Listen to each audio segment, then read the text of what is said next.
નમસ્તે વિદ્યાર્થી મિત્રો, હું છું ભાર્ગવ લાઠિયા અને સ્વાગત છે તમારું ફરી પાછું આપણી આ એજ્યુકેશનલ એક્સપર્ટ યુટ્યુબ ચેનલ ઉપર. મિત્રો, ધોરણ 10 વિષય વિજ્ઞાન અને ટેકનોલોજીમાં ચેપ્ટર 11 વિદ્યુત, બરાબર, જેના ઓલરેડી આપણે અગાઉ ઘણા ટોપિક છે તે જોઈ નાખ્યા છે.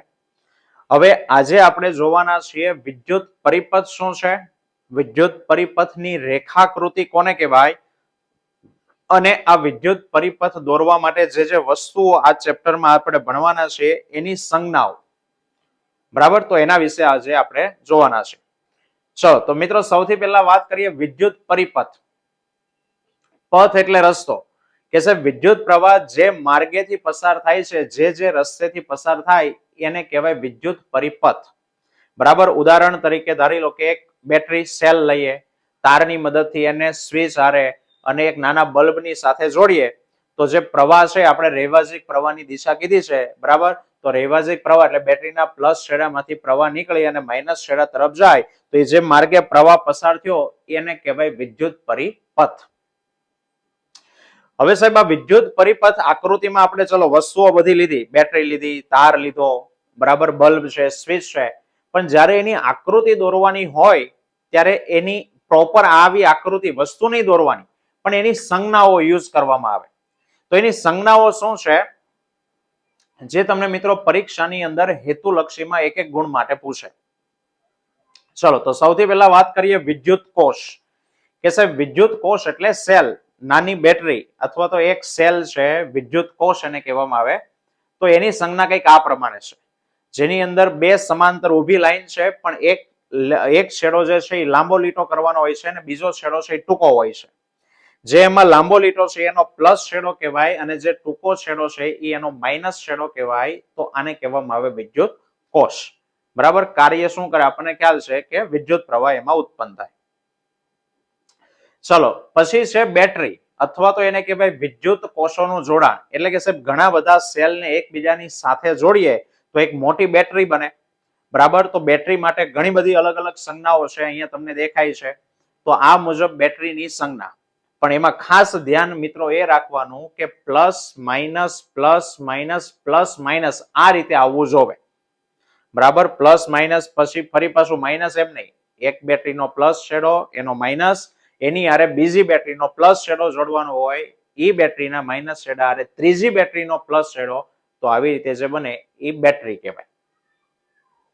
હવે આ જે બેટરીની સંજ્ઞા છે મિત્રો, આ બેટરીના વોલ્ટેજ ફિક્સ હોય. તમે ઘડિયાળનો સેલ લાવો એ તો સેલ, એક નાની બેટરી લાવો, બરાબર, કે ગાડીની બેટરી હોય, એના વોલ્ટેજ છે એ ફિક્સ હોય, એ વોલ્ટેજ આપણે બદલી ન શકીએ. પણ એવી પણ બેટરી આવે કે જેને ચલિત બેટરી કહેવાય. ચલિત બેટરી, ચલિત બેટરીનો અર્થ થાય કે એનો વોલ્ટેજ તમે ઈચ્છા પ્રમાણે બદલી શકો.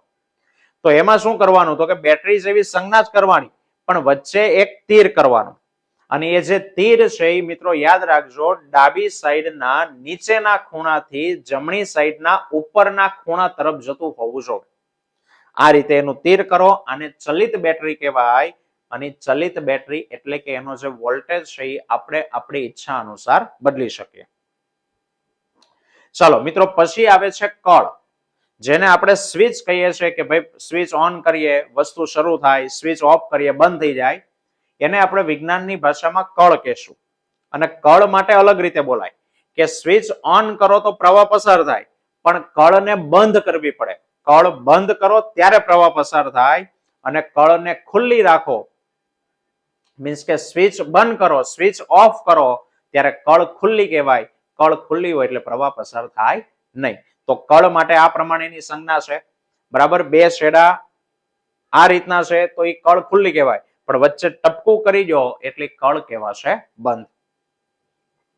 ચલો ત્યાર પછી આવે છે વિદ્યુત તારનું જોડાણ. કે સાહેબ વસ્તુઓને જોડવા માટે જે તાર વપરાય, તો તારને જોડવા માટે આ પ્રમાણે સંજ્ઞા, જેમાં જ્યાં ટી બન્યો ઈ પોઈન્ટ પાસે બે તાર એકબીજાને જોડાણા છે, આવો એનો અર્થ થાય. અને ધારો કે સાહેબ એક તાર બીજા તાર હારે જોઈન્ટ નથી, એકની ઉપરથી કે નીચેથી બીજો તાર પસાર થાય છે, તો આવા કિસ્સામાં એની સંજ્ઞા કંઈક આ પ્રમાણે, બરાબર. આનો અર્થ કે બે તાર એકબીજાને અડેલા નથી, પણ એકબીજાની ઉપરથી કે નીચેથી પસાર થાય છે. ચલો ત્યાર પછી મિત્રો એક નવી વસ્તુ છે અવરોધ. કે આ અવરોધ શું છે? તો કે સાહેબ નામ પરથી જેમ દેખાય એમ કે ભાઈ અવરોધ એટલે જ્યારે તારમાંથી પ્રવાહ પસાર થતો હોય ત્યારે પ્રવાહને જે અવરોધે, પ્રવાહ પસાર ન થવા દે, એને કહેવાય અવરોધ. આની પછીનો ટોપિક આપણે એના વિશે શીખવાનો છે, બરાબર, કે જ્યારે તારમાંથી ઇલેક્ટ્રોન પસાર થતા હોય ત્યારે ઇલેક્ટ્રોનને સરળતાથી ન જવા દે. જેમ પાણીની પાઇપમાંથી પાણી પસાર થતું હોય, તારમાંથી એટલી સરળતાથી ઇલેક્ટ્રોન જતા નથી મિત્રો. એને અવરોધ છે અને અવરોધને કારણે ઇલેક્ટ્રોનની ગતિ છે એ અવરોધાય, ધીમી પડે, એટલે એને અવરોધ કહેવાય. તો અવરોધની સંજ્ઞા પણ એ જ પ્રમાણે છે, ઝિગઝેગ લાઈન, એ અવરોધ. હવે એ અવરોધનું મૂલ્ય ફિક્સ છે, તમે કે હું એને બદલી ન શકીએ, પણ વ્યવહારમાં બીજો અવરોધ આવે એને ચલિત અવરોધ કહેવાય, અથવા બીજું કહેવાય રિહોસ્ટેટ. તો એના માટે સંજ્ઞા કંઈક આ પ્રમાણે, વચ્ચે તીર કરવાનો ચલ અવરોધ હોય તો, અને રિહોસ્ટેટમાં ઉપરથી એરો છે તે કરવામાં આવે, બરાબર. ત્યાર પછી મિત્રો છે એ મીટર. આપણે વાત કરી હતી વિદ્યુત પ્રવાહ માપવું હોય તો એ મીટર વપરાય, કે જેમાં વચ્ચે રાઉન્ડ કરી અને વચ્ચે એ લખેલો હોય એટલે એ મીટર. ત્યાર પછી વોલ્ટ મીટર. તો વોલ્ટ મીટર માટે સેમ એના જેવી સંજ્ઞા, ખાલી વચ્ચે છે તે વી હોય, વોલ્ટેજ માપવા માટે વપરાય. ત્રીજું એક મિત્ર એના જેવું જ મીટર છે જેને કહેવાય ગેલ્વેનોમીટર અથવા ગેલ્વોમીટર. એમાં વચ્ચે જી લખ્યો હોય. સાહેબ એનું કામ શું છે? તો કે મિત્રો ગેલ્વેનોમીટરનું કામ ટેસ્ટર જેવું છે. ટેસ્ટર આપણે બોર્ડમાં અડાડીએ તો ખબર પડે કે ભાઈ કરંટ આવે છે કે નથી આવતો. કોઈ વસ્તુને અડાડીએ ટેસ્ટર તો ખબર પડે કરંટ આવે કે નહીં. એમ ગેલ્વેનોમીટરનું કામ છે પરિપથમાંથી પ્રવાહ પસાર થાય છે કે નહીં ચેક કરવાનું. પ્રવાહ માપતું નથી, પ્રવાહ માપવા માટે કોણ છે? તો કે એ મીટર છે, પણ પ્રવાહ પસાર થાય છે કે નહીં એને જાણવા માટે ગેલ્વેનોમીટર વપરાય. અને મિત્રો વચ્ચે એક સંજ્ઞા રહી ગઈ બલ્બ, કે ભાઈ બલ્બ માટે સંજ્ઞા આ પ્રમાણે છે, બરાબર. તો આ વિદ્યુત ઘટકોની મિત્રો આ સંજ્ઞા તમને હેતુલક્ષીમાં પૂછી શકે. ચાલો હવે આ બધી વસ્તુ, મોટા ભાગની વસ્તુ યુઝ થતી હોય એવી બધાને ભેગી કરીને એક આકૃતિ દોરીએ, કે ચલો બલ્બ લઈએ, બરાબર, પછી પ્રવાહ પસાર થતો માપવા એ મીટર, બેટરી લઈએ, કળ લઈએ, વોલ્ટેજ માપવા વોલ્ટ મીટર, આ બધી વસ્તુ આવતી હોય એવી એક આકૃતિ દોરીએ તો મિત્રો આ પ્રમાણે આકૃતિ, આ જે આકૃતિ બનીને એને વિદ્યુત પરિપથની રેખાકૃતિ કહેવાય. સાહેબ એટલે શું?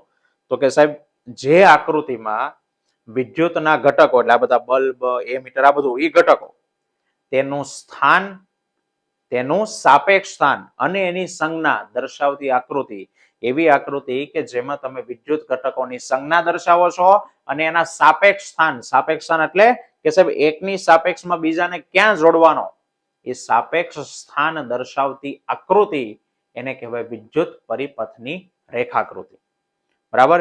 બીજી એક વસ્તુ મિત્રો યાદ રાખો કે આપણે કીધું છે કે એ મીટરને હંમેશા શ્રેણીમાં જોડવાનું. શ્રેણી એટલે લાઈનમાં, કે ભાઈ જ્યાં પ્રવાહ માપવો છે ત્યાં બાજુ મૂકી દેવાનું. અને વોલ્ટ મીટર વોલ્ટેજ માપવા માટે ક્યાં મૂકવાનું? સમાંતરમાં, કે ચલો મારે બલ્બના બે છેડા વચ્ચે વોલ્ટેજ માપવો છે, બલ્બની બાજુમાં નહીં, બલ્બની ઉપર કે બલ્બની નીચે એને છે જોડવાનું, તો એને કહેવાય સમાંતર, બરાબર. આ તો મિત્રો આજનો આપણો ટોપિક.